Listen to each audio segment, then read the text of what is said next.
Hey everyone, my name is Marcus and welcome to Planet Therapy. I think it was her. Just over broke. Welcome back to Planet Therapy. This is the space where we talk all things work-life balance, self-love and empowerment. So let's get right into it. In this episode, I want to touch on what exactly is self-love and what is work balance and how they intertwine. So to understand that, we got to actually just take a step back. So everyone has different interpretations, and I'm sure everyone has heard of self-love, work-life balance. And again, it can be seen as buzzwords, it's seen as something where it's like, oh, you hear people talk about it, but it's like, have you really studied the time to take a part of like, okay, what is it? What does it mean to me? So I went through a period of time where I was like, oh my god, there's so much going on. I remember I was looking for jobs. I was going through stresses with like moving. I remember just other pressures of like family life or relationships and stuff like that. And I just needed to take a step back. And I was like, you know what? Why am I so stressed? Why do I feel so overwhelmed? And why do I feel like I'm not doing so well in my work life or any other sort of areas of my life? So what I did is I found this book, and it's by Vex King. It's Good Vibes, Good Life. My sister bought it for me like 6 years ago for Christmas. Side note, I don't know who gives books for Christmas presents. That's what I used to think, but now I'm like, thank you so much, Candice. And within that, it teaches about the principles of self-love, and it talks about what that means. And reading it, digesting it, I was like, cool. And I found my own, let's say, explanation for it. So for me, I would explain, if you were to ask me what self-love is, I would say self-love is the act of being self-assured and making sure that you are proud of the way you are, and you always are so curious to understand yourself more. When you break that down, for me anyway, I just see it as, okay, self-love. I need to make sure that in whatever I do, I feel like I am 100% agreeable with the situation. So that could mean in any sort of decision I make, I have to make sure I'm 100% confident that's what I want to do. So this could mean, for example, job interviews. We can go through so many job interviews. At the moment, I'm going through them, and they are hell. I feel like the job market is not that great. And within sales, I feel like there's so much high competition because everyone can get into sales in a way where it's like, as long as you know what you're doing, you know how to kind of process certain things and stuff like that. But what people don't really talk about, especially in job interviews, is you actually have to like that company. Because if you go into that company, you're most likely not going to want to leave if you don't like the work culture, you don't like the managers and stuff like that.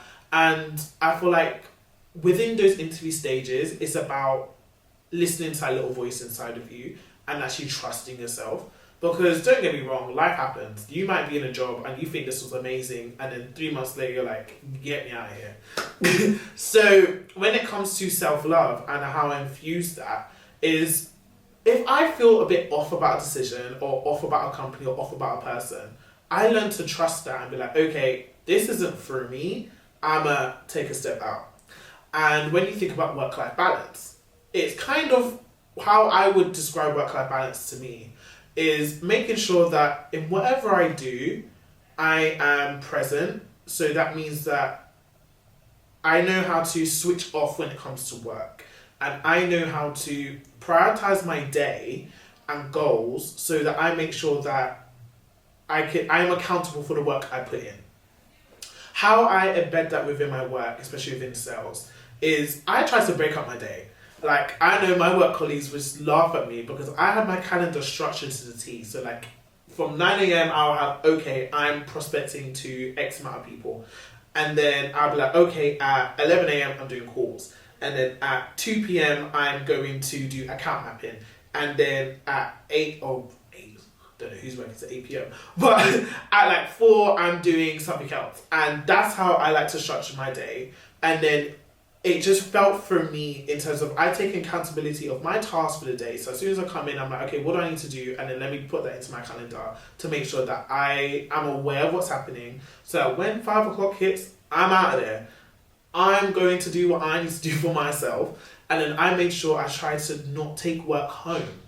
By that, I mean that once I switch off and then once I make a plan for the next day at work, I can keep that there.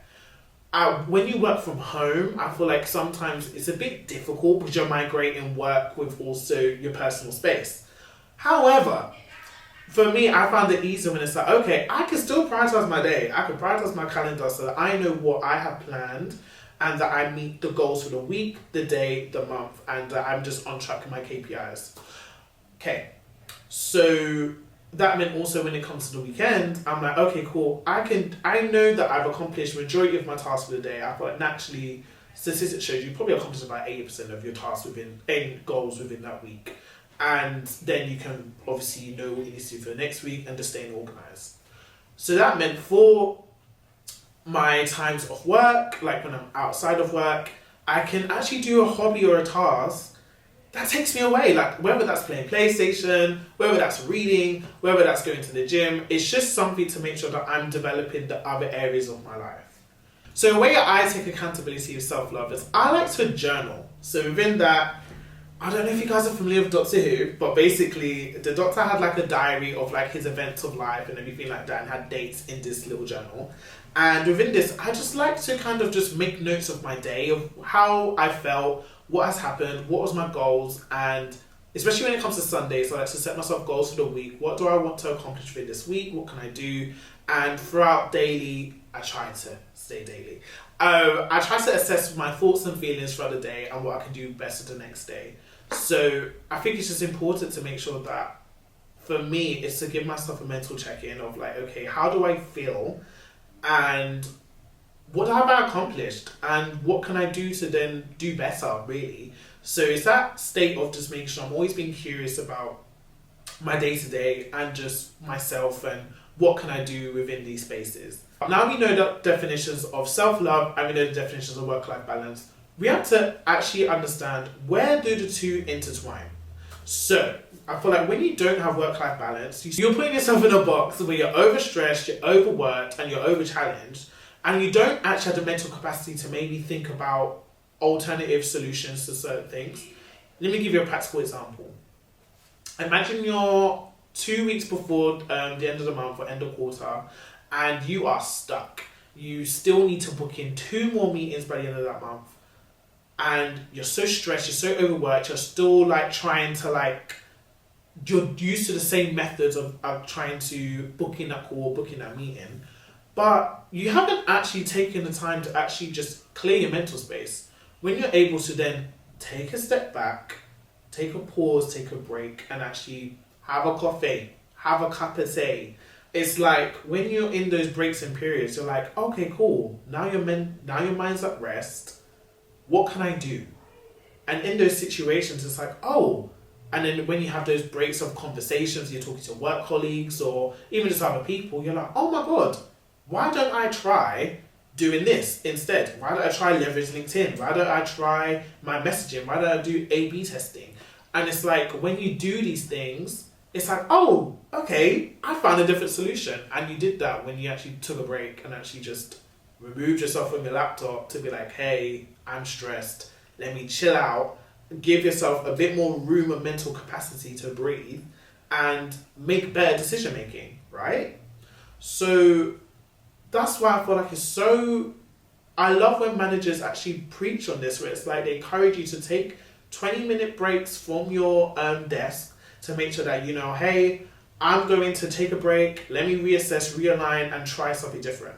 Because that sort of collaboration, that sort of mental well-being and wellness and all of that stuff all contributes to higher productivity. And that makes a lot of sense, right? So a way to actually try to manage work-life balance is something called the Pomodoro technique. Now, I learned this in my last role, and my manager talked about it, where you can, every 4 half-an-hour slots, so for example, if you're working up to, let's say, 25 minutes, you then have a 5-minute break. So that means, for example, if we're putting this in a sales context, that means 25 minutes of account mapping and account planning. And then after that, you take a 5-minute break away from your laptop. And then after each half an hour, maybe after 4 half-an-hour slots, you take a slightly longer break. That might be about 15 to half an hour slot of break. And within that, you're constantly working and also assessing your mental well-being. And that then increases focus, like increased focused work and also productivity, which then also means that you're spending less time procrastinating, because I am sure you have sometimes sat in front of that laptop thinking, what am I doing, after let's say an hour of just staring at it. You're also just hurting your eyes. It's just a lot of things where it's just like you're giving too much room for noise, rather than disconnecting from that noise for like slight 5 to 10, 15 minutes to make sure that you actually know what you're doing. You're also giving yourself a chance to reassess different perspectives, where it's like you're not so focused or heightened focus on just one thing, to make sure that you cover different areas and giving yourself the opportunity to think outside the box. And that's one way to make sure that, that's work-life balance. Also time blocking, and also making sure that you set priorities of that within your calendar. So like you give yourself 5 minutes or break where you put it in your calendar and slot it in. It makes you take accountability. And because of that, again, self-love and taking accountability and being self-assured that you know what you're doing and make sure you're taking care of yourself and your well-being, it infuses together to make sure that, hey, I'm being productive at work. It shows your managers as well, you know how to organize your time. And if you want that promotion, then you know that you can time block, you can manage yourself a bit better, and you just know yourself a lot more to know that you won't give in to high pressure and you won't give in to procrastination, because you're taking charge of your time.